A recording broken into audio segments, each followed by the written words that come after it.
Halo semua, balik lagi di channel Teraokun. Sebelum pembahasannya dimulai, silahkan klik tombol subscribe dan aktifkan lonceng notifikasinya supaya kalian gak ketinggalan info dan teori terbaru seputar One Piece. Buat kalian yang mau informasi tambahan soal SBS atau databook, kalian bisa follow Instagram Toraokun. Di sana admin akan memposting soal SBS, databook, dan berbagai teori singkat. Sekarang lanjut ke pembahasan. Bocoran One Piece Chapter 1044 telah muncul di berbagai forum.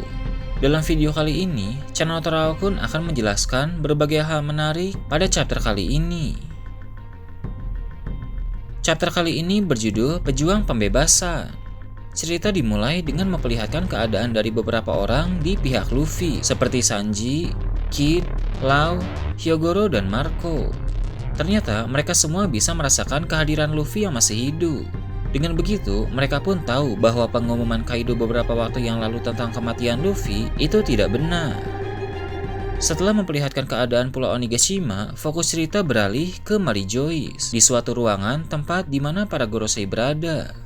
Di ruangan tersebut, para Gorosei sedang berbincang satu sama lain. Diketahui, sejak lama ternyata pemerintah dunia selalu mengincar Gomu Gomu no Mi.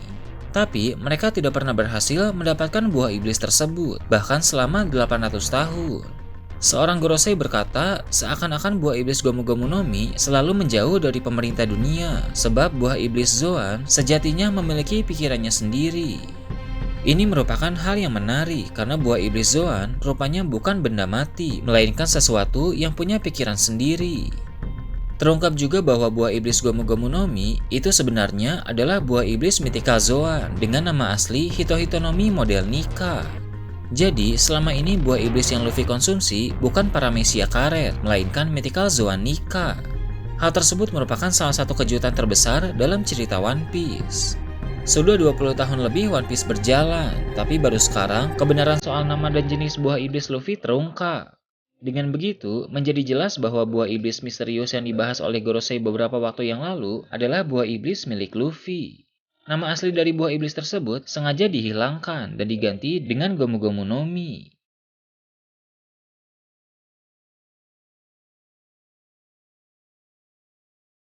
Mengingat telah terungkap bahwa buah iblis Luffy sebenarnya adalah Mythical Zoan Nika, maka buah iblis tersebut pasti berkaitan dengan cerita legenda tentang prajurit legendaris yang disebut sebagai Dewa Matahari Nika.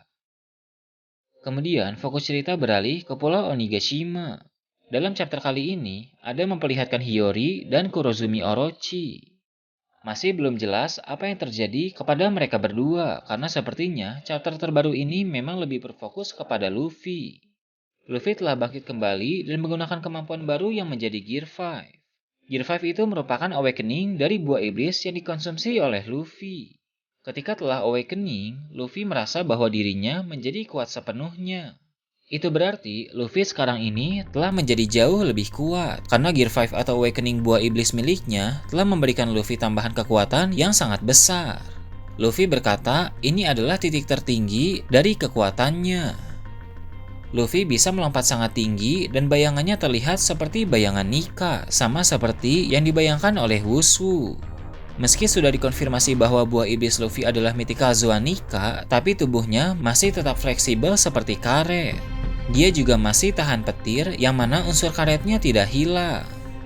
Dalam mode ini, Luffy bisa memakai berbagai macam teknik Gear 4 walau hakinya habis. Jadi, tanpa haki sekalipun, Luffy bisa memakai berbagai macam jurus dari semua gear.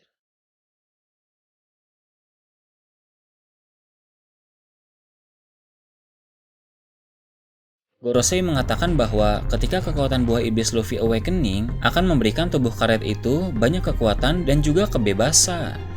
Jadi bisa disimpulkan bahwa yang paling ditakutkan oleh Gorosei adalah awakening dari buah iblis Mythical Zoan Nika, dan saat ini ketakutan Gorosei itu sudah menjadi nyata. Itu juga alasan mengapa dari dulu Gorosei terlihat santai meskipun mengetahui Luffy telah memakan buah iblis itu. Gorosei mengira Luffy tidak akan bisa membuat buah iblis tersebut mencapai awakening.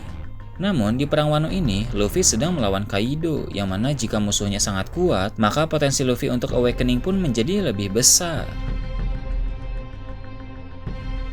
Karena itulah beberapa chapter yang lalu, Gorosei mulai khawatir dan menyuruh agen CP0 untuk membunuh Luffy.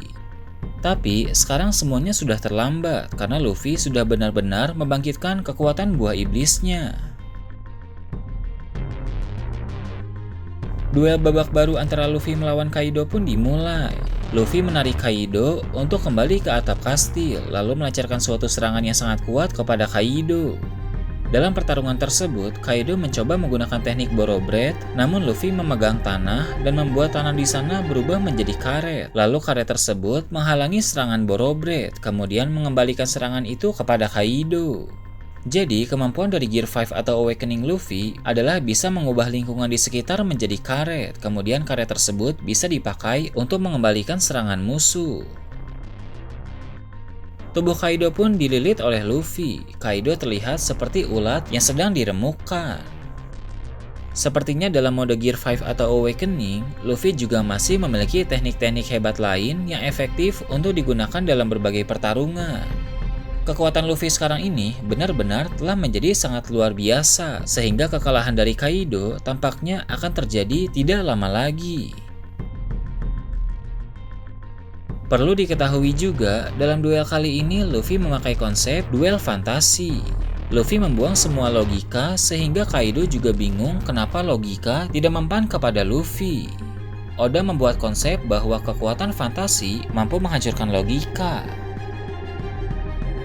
Rambut Luffy terlihat berwujud api, seperti Dewa Matahari Nika. Dia juga terlihat tertawa saat membuli Kaido. Sekarang ini, Luffy benar-benar over